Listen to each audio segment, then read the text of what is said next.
Another blog. আগের ব্লগে আপনাদের দেখিয়েছিলাম যে 30শে ডিসেম্বর আমরা বন্ধুদের সাথে গিয়েছিলাম গঙ্গা পিতানে। এটা ঠিক তার পরের দিন 31শে ডিসেম্বর, এখন বাজে সকাল 6:45 মতন। আর আমরা হাজির হয়ে গেছি ডাব খেতে। কে আমাদের জন্য ডাবের অ্যারেঞ্জমেন্ট করেছে। আর এখন যেহেতু আগের দিন মানে গতকাল অনেক রাত্রে সব 2:30-3টের সময় ঘুমিয়েছে, তো সবার একটু উঠতে দেরি হয়ে গেছে, খুব বেশি দেরি নয়, 6:30-র মধ্যে আমরা উঠে গেছি। এখন সবাই ডাব খাবো, বাচ্চাদের ডাকতে যাওয়া হয়েছে, বাচ্চারা এলে সবাই একসাথে ডাব খাবো, তারপরে একটু এখানে হাঁটাচলা করবো, মর্নিং ওয়াক করবো, করে আমরা ব্রেকফাস্ট খেয়ে নেবো, কারণ 10টার মধ্যে আমাদের রুম ছাড়তে হবে। এই যে সব বাচ্চারা চলে এসেছে, তো এখন ডাব খাওয়া হচ্ছে। তো এখানে প্রচুর ডাব গাছ, তো ডাবটা না খেয়ে গেলেই নয়। তো এই যে আমরা চলে এসেছি ব্রেকফাস্ট খেতে। এখন 9টা বাজে, সবাই স্নান টান করে নিয়ে একটু মর্নিং ওয়াক করেছি, তারপর স্নান করে নিয়ে চলে এসেছি ব্রেকফাস্ট করতে। আজকে ব্রেকফাস্টে আছে কড়াইশুঁটির কচুরি, আলুর দম, ডিম সেদ্ধ আর রসগোল্লা। খুব সুন্দর ওয়েদার, ভীষণ ভালো রোদ উঠেছে আর ঠান্ডাও পড়েছে, আর রোদটা ভীষণ ভালো লাগছে। রোদ খেতে মানে গায়ে রোদ খেতে খেতে আমরা ব্রেকফাস্ট করছি। গরম গরম কড়াইশুঁটির কচুরি, সামনে গঙ্গা, সুন্দর সবুজের মানে চারিদিকে সবুজ সবুজময়, এত সুন্দর ভালো লাগছে যে বলার মতো নয়। খাবার স্বাদ আরও দ্বিগুণ হয়ে গেছে। আলুর দমটা খুব টেস্টি, দেখেই বোঝা যাচ্ছে ভীষণ টেস্টি ছিল, মানে ভীষণ। কালকের দিনটা তো অনবদ্য খুব সুন্দর কাটলো। আশা করি আজকের যেইটুকুনি সময় থাকবে আমরা খুব এনজয় করব, যেতে তো ইচ্ছাই করছে না। এতে সবার ব্রেকফাস্ট খাওয়া হয়ে গেছে, সবার লাগেজ প্যাকিং করে বাইরে বের করে দেওয়া হয়েছে। এখন আমরা দাঁড়িয়ে দাঁড়িয়ে একটু দেখছি জোয়ারের জল এসছে, গঙ্গাটা পুরো দেখুন, আর সূর্যের আলোতে গঙ্গার জলটা কিরকম চিকমিক করছে। পুরো এই জায়গাটা কালকে একদম মানে চট ছিল, আজকে সব ভরে গেছে। আর বাচ্চারা খেলছে, ওদের তো খেলার আশি মিটছে না। আমরা দাঁড়িয়ে দাঁড়িয়ে একটু ফটো তুলছি, রিলস বানাচ্ছি, গঙ্গাটা দেখছি কতটা মানে জোয়ার কীভাবে এসে গঙ্গাটা পুরো ভরিয়ে দিয়ে গেল। ভীষণই ভালো লাগছে। কারোর যেতে ইচ্ছা করছে না, যেতে তো হবেই। 10টার সময় আমাদের বের হয়ে যাওয়ার কথা, চেক আউট, কিন্তু ওরা বলেছে এখানে 12টা অবধি থাকতে পারবো। আমরা এখানে 12টা অবধি থেকে আমরা রাস্তায় একটা আদি বাঙালি রেস্টুরেন্ট আছে, ওখানে আমরা লাঞ্চ করব। লাঞ্চ করে তো বাড়ি যাবো না, 2.5 ঘন্টার মতো লাগবে এখান থেকে যেতে। তো 12টার সময় বেরোলে 2টোর নাগাদ আমরা 1:30টার নাগাদ লাঞ্চ করে নেব। এই যে বাচ্চারা সব খেলে ধুলে ক্লান্ত হয়ে এখানে বসেছে, ওদের বসেছে না, ওদের জোর করে বসানো হয়েছে একটু ফটো তোলার জন্য, রিলস বানানোর জন্য। সব রিলসগুলো আপনারা আমার পেজে দেখতে পাবেন। তো ওদের বসানো তো অনেক কষ্টকর, যাই হোক অনেক কষ্ট করে বকাঝকা দিয়ে আদর করে সব বসানো হয়েছে। কয়েকটা ফটো তুলে নেই, রিলস বানিয়ে নেই, আমরা তারপর বেরিয়ে যাব। এখান থেকে 1 ঘন্টা 1.5 ঘন্টার মতন লাগবে আদি বাঙালিয়ানায়। 1:30টার সময় নাগাদ পৌঁছে যাব, গিয়ে আমরা খাবো। তো বেরিয়ে গেছি আমরা। তো বেরিয়ে গিয়ে আমরা জিপিএস ধরে এগাচ্ছি, একটা গণ্ডগোল হয়ে গেছে। জিপিএস গল্প করতে করতে জিপিএসের একটু গণ্ডগোল হওয়াতে আমরা আদি বাঙালিয়ানে কখন পেরিয়ে এসেছি আমরা জানি না। তো দেখতে দেখতে দেখলাম আমরা বালি ব্রিজে চলে এসেছি। তখন ঠিক হলো আমরা বেলঘড়িয়া এক্সপ্রেসে খাবো, কিন্তু বেলঘড়িয়া এক্সপ্রেসে সেরকম ভালো আমরা হোটেল পেলাম না। তারপরে ঠিক হলো যে আমরা গিয়ে একদম চিনার পার্কে খাবো। আর সবচেয়ে অদ্ভুত জিনিস হচ্ছে, বালিতে মধুমিতা নামবে, ও বালি ক্রস করে আমাদের সাথে যাচ্ছে হচ্ছে ওখানে খেতে, চিনার পার্কে আমরা খেতে যাচ্ছে, সিরাজে আমরা খাবো, তারপরে আবারও বালিতে আসবে। আমরা এরকমই অদ্ভুত। ওই যে সামনে দক্ষিণেশ্বরে কালী দেখা যাচ্ছে, মাকে প্রণাম করে আমরা এগিয়ে গেলাম চিনার পার্কের পথে। আমরা এরকম অদ্ভুতই মানুষ, যে বাড়ির মানে এত দূর থেকে ঘুরে এসে বাড়ি ক্রস করেও যাবে চিনার পার্কে খেতে, তারপর আবার চিনার পার্ক থেকে সেই রাস্তাতেও ফিরে আসবে। কি করব, সব অদ্ভুত অদ্ভুত আমরা মানুষ। চলে এসেছি চিনার পার্কে, এটা দেবযানী বাড়ির একদম পাশে চিনার পার্ক। তো বাড়িতে না ঢুকে আমাদের সামনে সাথে লাঞ্চ করবে সিরাজে, কারণ সিরাজে গাড়ি রাখার জায়গা আছে, বাদবাকি জায়গাতে আর জায়গা পাওয়া গেল না। তো এখন রেস্টুরেন্টটা মোটামুটি ফাঁকা, প্রায় 3টের মতন বাজে, আর এটা 3টে বাজে প্রায়।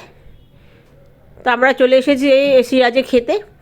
কোথাও ভালো রেস্টুরেন্ট খুঁজে পেলাম না মনের মতন। তারপরে মাথায় ঢুকলো সিরাজ, দেবযানী বললো যে সিরাজে খাওয়ার কথা, যেই ঢুকেছে অমনি আমরা সেরমই চলে এসেছি। দেখুন এখানে 3টে গ্রুপ হয়ে গেছে, ওখানে বড়দের গ্রুপ, এখানে বাচ্চাদের গ্রুপ, এখানে মায়েদের গ্রুপ।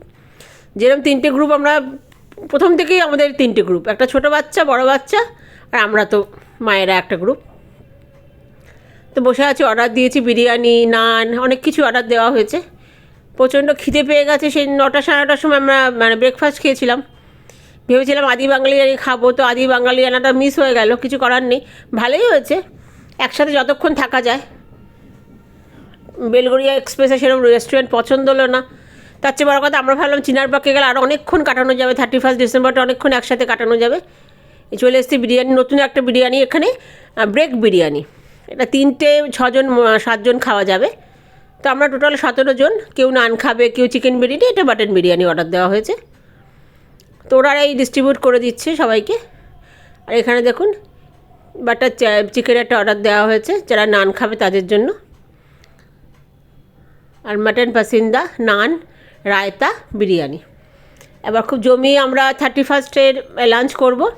লোকে 31st ডিনার করে, আমরা লাঞ্চ করব। এই যে বিরিয়ানি, এই যে বড় বাচ্চারা, এরা এদের মতন শেয়ার করে নিচ্ছে সব বিরিয়ানি আর নান করে। দেখুন এদের অদ্ভুত অদ্ভুত এদের সব কাণ্ড কারখানা, এর থেকে খাচ্ছে, ওর থেকে খাচ্ছে। এরা খুব মজা করেছে, ভীষণ আনন্দ করেছে। মানে ওদের আনন্দ দেখে আমাদের আনন্দটা আরও দ্বিগুণ হয়ে গেছে। যেই কারণে ওদের নিয়ে আসা, যে ওরা একসাথে মিশতে পারবে, বন্ডিং ভালো হবে, আনন্দ করবে, ঠিক সেটাই হয়েছে। ওরা বন্ধুরা একসাথে থেকেছে, আনন্দ করেছে, খুব মজা করেছে। আর আমরা এখন মনের আনন্দে খাচ্ছি। একটু মনটা খারাপও হয়ে যাচ্ছে যে আর কিছুক্ষণ পর আবার যে যার বাড়ি চলে যাব। যাই হোক, এবার ট্যুরটা অন্যরকম হলো, ভীষণ আনন্দ হলো। আর এইটা একটু এক্সট্রা টাইম পাওয়া গেল আনন্দ করার, কারণ ওখানে খেলে তো এতক্ষণ আমরা বাড়ি পৌঁছে যেতাম। যা হয়েছে ভালোই হয়েছে। রাস্তাটা হারিয়ে গেছি আমরা, আদি বাঙালিরা হারিয়ে গেছে। তো সিরাজে এসে আমরা খেতে পারলাম। মধু এখান থেকে মানে ওলা ধরে ও আবার বালি যাবে। কিছুক্ষণ আগে আমরা ওর বাড়ির উপর দিয়েই চলে এলাম। তো এরকম অদ্ভুত অদ্ভুত প্রাণী আমরা। তো একটু বন্ধুদের সাথে থাকার জন্য অনেক কিছু স্যাক্রিফাইস করতে পারি আমরা, করিও। আর এই পাশেই হচ্ছে দেবযানীর বাড়ি। দেবযানী এখন খেয়ে দিয়েই চলে যাবে। তো আমরা এক এক করে যাব। তো এরপরে একটু কোল্ড ড্রিঙ্কস নেওয়া হয়েছে, একটু খাবারটা হেভি হয়ে গেছে, যে যার মতন ড্রিঙ্কস নিয়েছে। ভীষণ ভালো খাবার ছিল সিরাজের, অদ্ভুত সুন্দর খাবার। বিরিয়ানিটা ভীষণ টেস্টি ছিল, মাটন বিরিয়ানিটা, যেটা ব্রেক বিরিয়ানিটা খুবই লাইট আর খুবই ভালো। তো মানে হোটেলটা তো আমরাই ভরিয়ে দিয়েছি।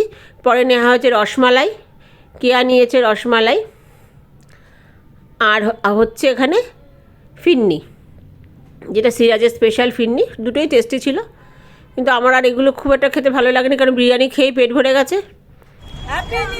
তো শেষ আমাদের আজকের যাত্রা, এখানেই শেষ। সবাইকে একটু হ্যাপি নিউ ইয়ার বলে আমরা এখানেই আমাদের যাত্রা শেষ করবো। এবার দেবযানী চলে যাবে, স্মিতা চলে যাবে, আমরা এক এক করে নেমে যাব। লাস্টে একদম কেয়া, যেরকম কেয়া ফার্স্টে ওঠে লাস্টে নামে সেরকমই এবার কেয়ার সাথে কেয়ার মেয়ে থাকবে। সবাইকে হ্যাপি নিউ ইয়ার জানাচ্ছে। খুব সুন্দর একটা মুহূর্ত। আমাদের যাত্রা এখানেই শেষ হবে। হ্যাপি নিউ ইয়ার, হ্যাপি নিউ এই যে ইয়ার। তো মোটামুটি শেষ আমাদের জার্নি। এবার সবাই সবার বাড়ি চলে যাবে।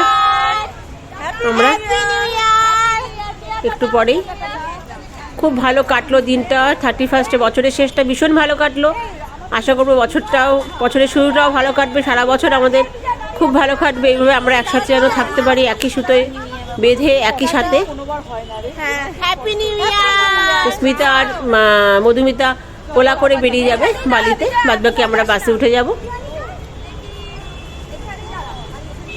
তো সবাইকে উইশ করি সবার বছর যেন খুব ভালো কাটে, আমাদেরও বছর যেন খুব ভালো কাটে, একসাথে যেন মিলেমিশে থাকতে পারি, সবাই যেন খুব সুস্থ থাকে, ভালো থাকে, আনন্দ থাকে। তো আজকের ব্লগটা এই পর্যন্তই। অন্য কোনো দিন অন্য কোনো ব্লগ নিয়ে আবার হাজির হব। প্লিজ প্লিজ প্লিজ সবাই আমার পেজটাকে ফলো করবেন আর আমার ব্লগগুলোকে শেয়ার করবেন। তো আজকে এই পর্যন্ত। সবাইকে জানি হ্যাপি নিউ ইয়ার। সবাই খুব খুব ভালো থাকবেন, সুস্থ থাকবেন, আনন্দ থাকবেন। নমস্কার।